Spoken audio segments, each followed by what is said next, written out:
Pues desde SeaOverLife tenemos una línea de trabajo que es el programa La Sobre Agua, mediante la cual hacemos un trabajo dedicado a la conservación de los humedales, focalizado en la comunidad ornitológica. Lo que nos preocupa especialmente es la comunidad ornitológica, porque no deja de ser el termómetro del estado de los ecosistemas, y sobre eso trabajamos en diferentes líneas.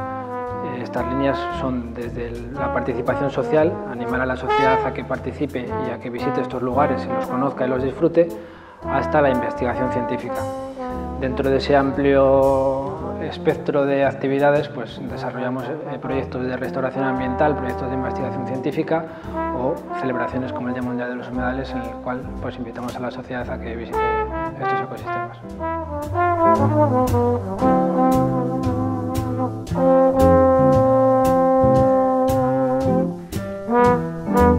Pues hombre, la verdad es que SeaOverLife lleva 60 años trabajando en la conservación de las aves, y históricamente está en el ADN el trabajo sobre los ecosistemas acuáticos. Es cierto que el inicio de la sociedad estaba vinculado a los humedales. De hecho, pues, espacios como Doñana, la Albufera, el Delta o las Marismas de Santoña son espacios emblemáticos en los que SeaOverLife ha estado trabajando, pues, no solo en los últimos 20 años, que ha trabajado con más hincapié, sino los 60 años de historia. A mí siempre me gusta destacar que lo que es el seguimiento ornitológico de los humedales nació gracias a las personas que empezaron a trabajar y que fundaron SeaOverLife. Esto hoy en día está establecido ya como una herramienta más de conocimiento de la evolución de los ecosistemas acuáticos, pero en los inicios pues, inició SeaOverLife este trabajo. A lo largo de todos estos años se han desarrollado muchos proyectos, pero si tuviese que destacar algunos, pues evidentemente destacaría la producción de arroz en Riedbell, donde tenemos una finca de producción de arroz en ecológico, no solo en ecológico, sino amigable con el entorno. No solo no usamos pesticidas, sino que las acciones que desarrollamos son todas en el marco de la compatibilidad de los usos que hacen también las aves del territorio. Pero no solo eso, también hemos desarrollado un proyecto en Tanca de la Pipa, en colaboración con administraciones como la Confederación y la Albufera de Valencia, que lo que intentamos desarrollar es una herramienta para integrar las políticas de aguas y conservación de la naturaleza, a la vez que minimizamos las cargas de nutrientes que llegan a la albufera. Y por supuesto, en lo que es la rama más de uso público, destacaría las marismas blancas y marismas negras, que es un espacio que hace 20 años era un espacio completamente degradado, una trasera industrial de una localidad altamente industrializada como es el Astillero, y que a día de hoy pues, es un espacio abierto al público, se ha convertido en una reserva ornitológica, es uno de los lugares más importantes para las aves de la Bahía de Santander, y pues, diariamente lo visitan centenares de personas para disfrutar del lugar.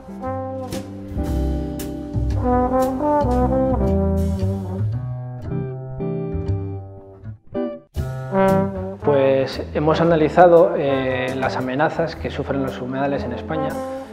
Por un lado tenemos una información que se suele repetir anualmente, que es que los humedales que hemos perdido en España es el 60% de la superficie de los humedales. Tengo que puntualizar que esa cifra es una cifra basada en un informe de Obras Públicas del año 91, año 92, con información del estado de la superficie de los humedales de los años 80, y valoraban los 50 años anteriores. Por lo tanto, ha pasado un cuarto de siglo desde aquello y esa información no se ha actualizado. La realidad es que hemos perdido más superficie de ese 60%, y no solo eso, sino que los humedales que tenemos están en un estado de conservación bastante pobre respecto a lo que podrían estar. Nosotros tenemos un inventario que se llama el inventario de áreas importantes para las aves, hacemos el seguimiento de las comunidades ornitológicas, de los objetivos de esos lugares y de las amenazas que presentan esos lugares. Hemos analizado las amenazas de las áreas importantes para las aves que dependen del agua, básicamente ecosistemas acuáticos humedales, y hemos detectado pues, una serie de amenazas comunes, o dijéramos las que más se repiten a lo largo de la geografía española. Estas amenazas son, en primer lugar, las que tienen que ver con la gestión del agua, la falta de caudales, líquidos y sólidos. Lo de sólidos lo digo porque a veces se nos olvida que bueno, los sedimentos son una parte muy importante de los caudales, de lo que es el régimen de caudales. Por otro lado, la contaminación difusa y puntual, especialmente por cargas de fosfatos y nitratos procedentes de la agricultura y urbano e industrial. Y por otro lado, la sobreexplotación. Estas tres amenazas que son comunes o que más se repiten en España tienen unos lugares específicos donde son especialmente dramáticos. La reducción de caudales, el delta del Ebro, tanto en términos de caudales líquidos como lo que hablábamos en términos de sedimentos, la falta de nutrientes evidentemente, la contaminación puntual y difusa en la Albufera de Valencia. La Albufera de Valencia es un lago que está cerrado al mar, es un lago que dijéramos que está cerrado y toda la carga de nutrientes que entran se acumulan, lo que pueden producir fenómenos de eutrofización que pueden colapsar el ecosistema, como lo que está viviendo la Albufera actualmente, y finalmente lo que todo el mundo conocemos que está pasando en las marismas de Guadalquivir, en Doñana, con la sobreexplotación básicamente, pero no solo, producida por la agricultura ilegal, alegal y legal.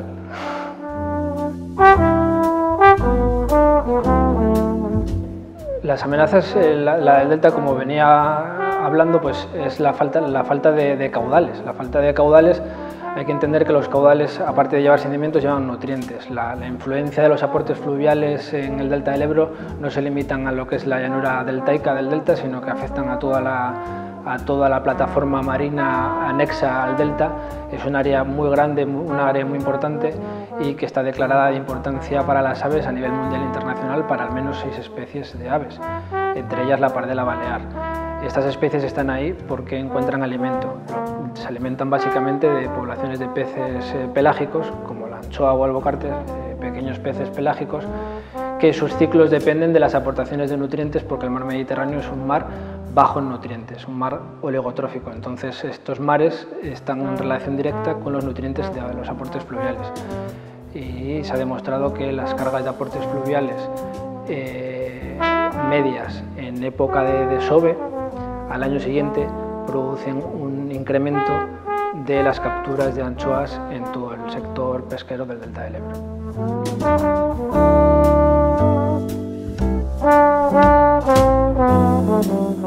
La Albufera de Valencia históricamente ha sido una albufera oligotrófica, es decir, con pocos nutrientes, y a día de hoy está declarada como hipereutrófica, lo cual significa que está completamente colapsado el funcionamiento de la red trófica. Esto viene determinado por dos situaciones: una, la falta de agua, en términos de cantidad de agua, y otra, la calidad del agua. A día de hoy, desde los años 80, en la albufera han entrado, desde los años 90, en la albufera han entrado más o menos 2.500, 2.800 toneladas de fosfatos. Esto provoca un crecimiento del fitoplancton desmesurado, lo que hace el consumo de oxígeno del lago de la albufera, pérdida de transparencia, aumento de turbidez y desaparecen los macrófitos. Los macrófitos son las plantas acuáticas, que son la base fundamental de la cadena trófica de un ecosistema como la albufera, lo cual colapsa el sistema, desaparece la comunidad ornitológica, afecta a las comunidades piscícolas y rompe totalmente el funcionamiento de lo que es un ecosistema como la albufera, que es un lago costero cerrado al mar. Doñana pues sufre la sobreexplotación. Curiosamente, Doñana es patrimonio de la humanidad y está completamente rodeado de cultivos. Hay que tener en cuenta que desde los años 50 a hoy, Doñana ha perdido un 70 o un 80% de los humedales naturales, de la superficie de humedales naturales que disfrutaba, lo cual viene a ser 170.000 hectáreas, que es una superficie pues, del tamaño, pues, por ejemplo, como la provincia de Guipúzcoa, para que nos hagamos una idea. Esto ha afectado evidentemente a los valores naturales por los cuales se declaró Parque Nacional, a los valores naturales por los cuales se ha declarado Red Natura, tanto CEPA como LIC, o sea, tanto Zona de Especial Protección de las Aves como lugar de interés comunitario, y todo esto viene determinado en gran medida, pero no solo, por la sobreexplotación directamente del sector agrícola de cultivos ilegales y cultivos legales. Rodean al entorno del Parque Nacional una serie de cultivos agrícolas, específicamente del sector de la fresa, aunque ahora está evolucionando al arándano, de alto consumo, que sacan el agua del acuífero de Doñana, afecta directamente al balance hídrico del Parque Nacional, y se calcula pues, que hay más de 1000 pozos ilegales y más de 1500 hectáreas ilegales de cultivos que afectan al futuro del Parque Nacional.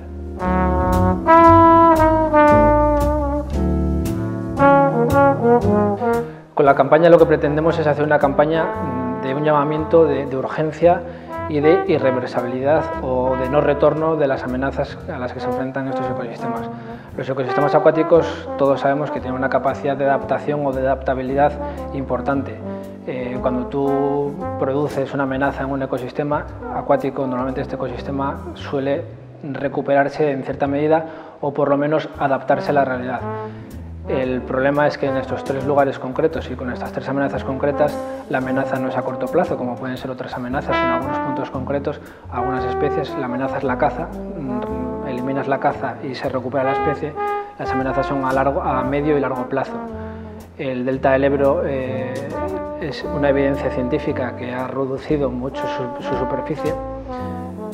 Los nutrientes no llegan a la plataforma del marina. Por lo tanto, esto a largo plazo lo que puede hacer es desaparecer el delta, porque el 45% de la superficie del delta está a menos de medio metro de altura.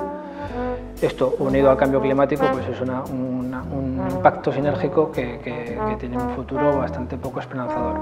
En el caso de la albufera, ya está demostrado o ha asumido, no solo por la parte de la administración, sino por el mundo científico, que no vamos a volver a conocer la albufera que tuvimos en los años 60, pero sí que podemos tomar medidas para que al menos recuperar la situación hasta la que disfrutamos en los años 80.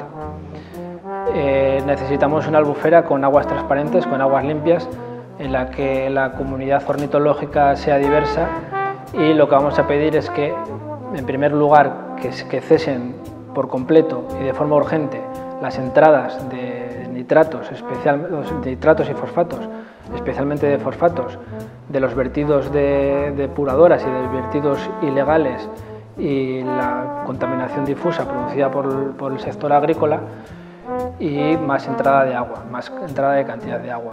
En el primer ciclo de planificación hidrológica, el primer plan hidrológico, la cantidad de agua establecida estaba en 163 hectómetros cúbicos, en el segundo ciclo se pasó a 210, pero está establecido, o al menos la administración en algunos momentos, en algunos informes ha reconocido que él necesitaría 250 hectómetros cúbicos para que estuviese en buen estado.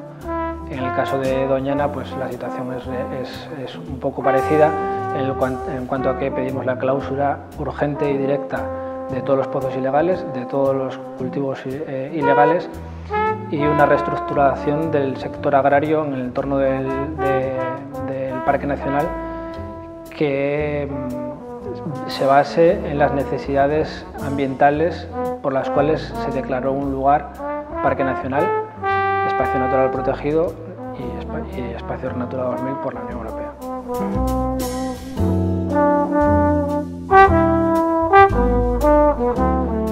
Pues trabajamos en diferentes líneas. La primera es la línea social en cuanto a disfrutar de los espacios. Nosotros somos una ONG ambiental que nos basamos en la conservación de la naturaleza basada en la información científica, y nos gustan las aves. Entonces nos gusta que la gente disfrute de las aves y nos gusta transmitir a la sociedad el placer que es simplemente observar la naturaleza o la belleza de la naturaleza. Hay que entender que lugares como Doñana o lugares como la Albufera, como el Delta del Ebro, son lugares que son muy escasos en el planeta. De hecho, Doñana es un lugar único en Europa, y cualquier persona del norte de Europa está deseosa de visitar un lugar como Doñana. Tenemos una responsabilidad por conservarla, y nosotros lo que hacemos es invitar a la sociedad a que visite estos humedales, especialmente el Día Mundial de los Humedales. Hacemos una serie de actividades repartidas por todo el territorio, un llamamiento a la sociedad a que vaya a los humedales y reivindique que eso es parte del patrimonio de nuestra sociedad, como puede ser la Catedral de Burgos. Por otro lado, nosotros trabajamos en colaboración con grupos locales, que vienen a ser grupos de voluntarios, y con personas que participan como voluntarios en lo que se conoce como ciencia ciudadana. Esto lo que hacen es participar en los seguimientos ornitológicos de los humedales. Nosotros hacemos un seguimiento, tenemos información ornitológica de 3.000 humedales en toda España, y esto es básicamente gracias al apoyo de voluntarios preocupados por el patrimonio natural de su comunidad autónoma o de su pueblo.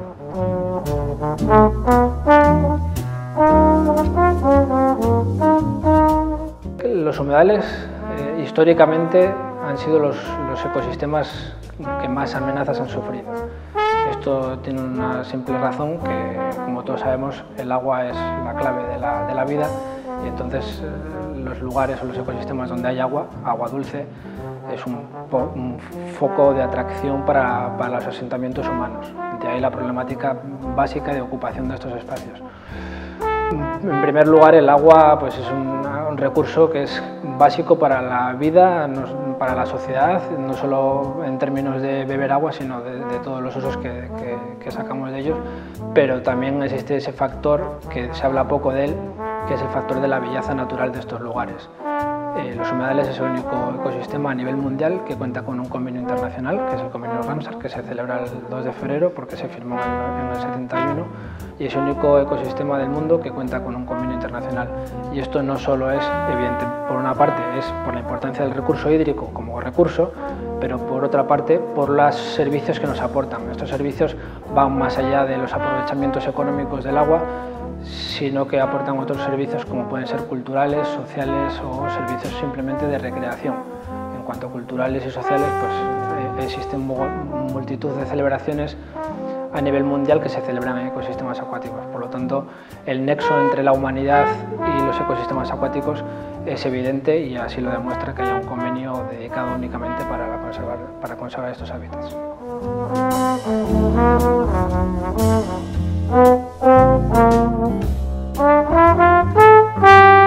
Los ecosistemas acuáticos tienen dos variantes en cuanto a el vínculo con la protección frente a fenómenos extremos, que es el tema de Ramsar del año 2017. Por un lado están los ecosistemas fluviales, que lo que hacen es, las llanuras de inundación, es la mitigación de los fenómenos de aguas torrenciales. Los ríos necesitan espacio para desbordarse por dos razones fundamentales. Primero, hemos ocupado su dominio y necesitamos que tengan zonas de escape para minimizar ese riesgo, no solo para las personas, sino para las infraestructuras y los asentamientos. Y por otro lado, porque estas llanuras de inundación también actúan como foco de reintroducción del agua en las masas subterráneas. Por otro lado, tenemos los ecosistemas costeros. Quizás en España, aunque se está haciendo noticia estos últimos años con los fenómenos costeros extremos, tanto en la franja norte que hemos visto en Cantabria, Asturias, Galicia, daños de decenas de millones de euros provocadas por fenómenos extremos, porque hemos ocupado la primera línea costera en la que estaban las dunas, los sistemas dunares, los espacios estuarios, son todos humedales. Las playas son humedales, están reconocidas como un ecosistema de humedal. Esto lo que hacía era mitigar el efecto de estos fenómenos extremos. Y a la vez, por otro lado, a nivel internacional, los manglares, tanto en el sudeste asiático como en el Caribe, son uno de los ecosistemas que mayor protección ofrecen a muchos países. En términos económicos, se ha calculado, por ejemplo, que en el Caribe, en los manglares del Caribe, la protección que ofrecen estos ecosistemas a la sociedad de forma gratuita por el mero hecho de estar como manglares está valorada en más de 1.000 millones de euros. Una idea del valor que tienen estos ecosistemas para protegernos frente a episodios de esta magnitud.